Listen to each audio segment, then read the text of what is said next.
Siap.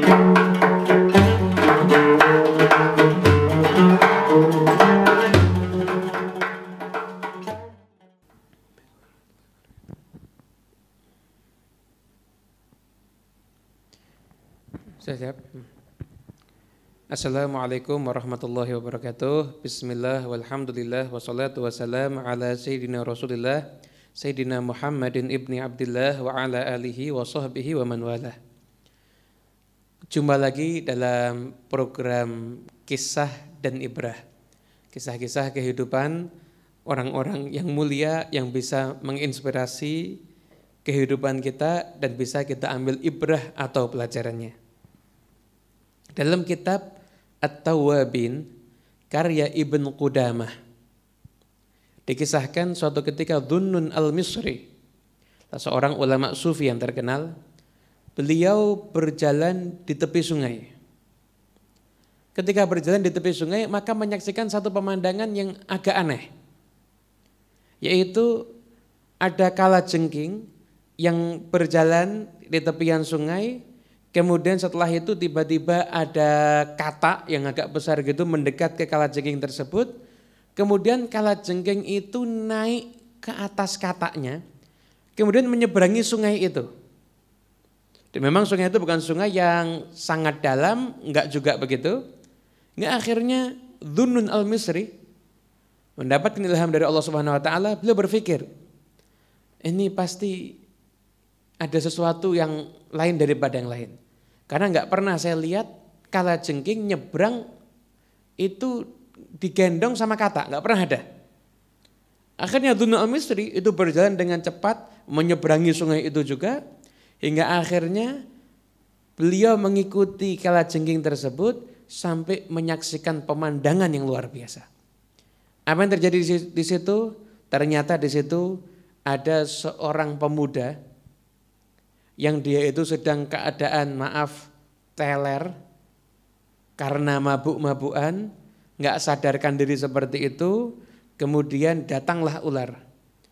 Ular itu kemudian naik ke atas badannya pemuda tadi sampai udah di bagian perutnya, bagian dadanya, kemudian ular tersebut mencari daripada telinga pemuda itu. Ketika ular tersebut mencari dan akan menyerang telinga pemuda itu, maka muncullah kalajengking yang akhirnya menyerang ular tersebut hingga akhirnya ular tersebut akhirnya pun pergi. Menyaksikan itu Dhunnun al-Misri terdiam keheranan bagaimana Allah Subhanahu wa taala menggerakkan kalajengking dan kodok yang menyeberangkannya, dan beliau untuk menjadi saksi atas peristiwa tersebut, menyaksikan orang yang secara zahir dalam keadaan mabuk, maksiat kepada Allah Subhanahu wa taala, minum minuman keras, akan diserang oleh hewan ular yang berbisa, diselamatkan oleh Allah Subhanahu wa taala melalui kalajengking. Dhunnun al-Misri hanya terdiam di situ, lalu beliau sempat menyaksikan kalajengking tersebut nyebrang lagi digendong oleh katak, sampai akhirnya pemuda itu membuka kedua matanya. Lalu beliau mengatakan, ya fata, undur mimma najjaqallah. Hai pemuda, lihatlah bagaimana Allah Subhanahu wa taala telah menyelamatkan kamu. Oh, apa yang terjadi? Diceritakan kisahnya.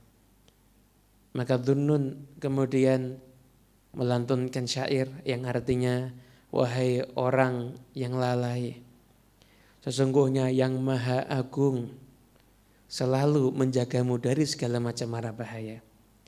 Bagaimana engkau bisa tidur dan engkau melupakan sang raja di atas segala raja yang selalu memberikan kepadamu segala macam kenikmatan sekalipun engkau dalam keadaan tidur. Maka pemuda tersebut bangkit, berdiri dengan penuh rintihan. Pemuda tersebut menyebut nama Allah Subhanahu wa taala.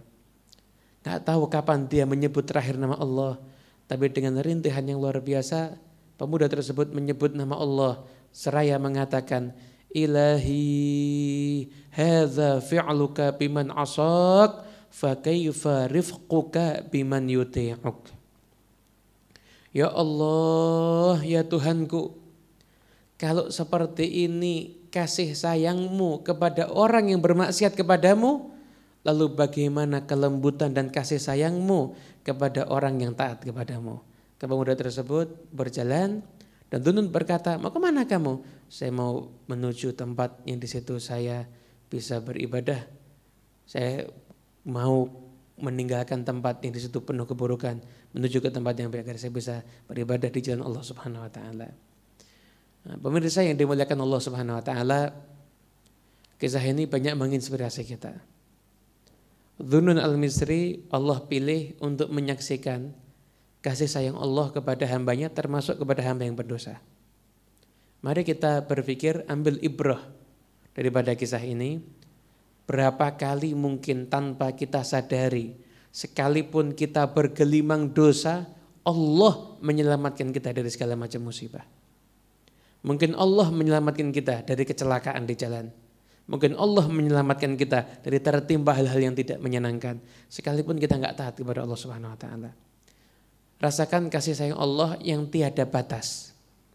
Allah mengasihi tiada batas. Kalau yang pendosa, Allah curahkan kasih sayangnya sampai Allah selamatkan. Lalu bagaimana kalau kita sekarang ini belajar merangkak untuk menjadi orang yang taat kepada Allah Subhanahu wa taala. Tidak ada yang Allah cintai melainkan hambanya yang lebih mementingkan Allah dibanding apapun juga. Ketika Anda menggunakan tenaga Anda untuk Anda beribadah, seraya Anda meniatkan dalam hati, ya Allah, nafsu saya pengen saya bersenang-senang, tapi saya melawannya, saya ibadah ya Allah, saya capek untuk ibadah demi menunjukkan cintaku kepadamu ya Allah. Anda keluarkan harta Anda untuk membantu orang yang kesusahan, seraya Anda niatkan, ya Allah, saya keluarkan harta saya untuk membantu orang yang kesusahan. Itu semuanya saya niatkan karena saya menginginkan kecintaanmu ya Allah. Kalau Anda selalu mementingkan Allah dibanding kepentingan pribadi Anda, maka itu adalah jalan yang tercepat untuk Anda menjadi hamba yang dicintai oleh Allah Subhanahu wa taala dan menjadi hamba yang bisa merasakan kasih sayangnya Allah Subhanahu wa taala. Semoga bermanfaat. Wassalamualaikum warahmatullahi wabarakatuh.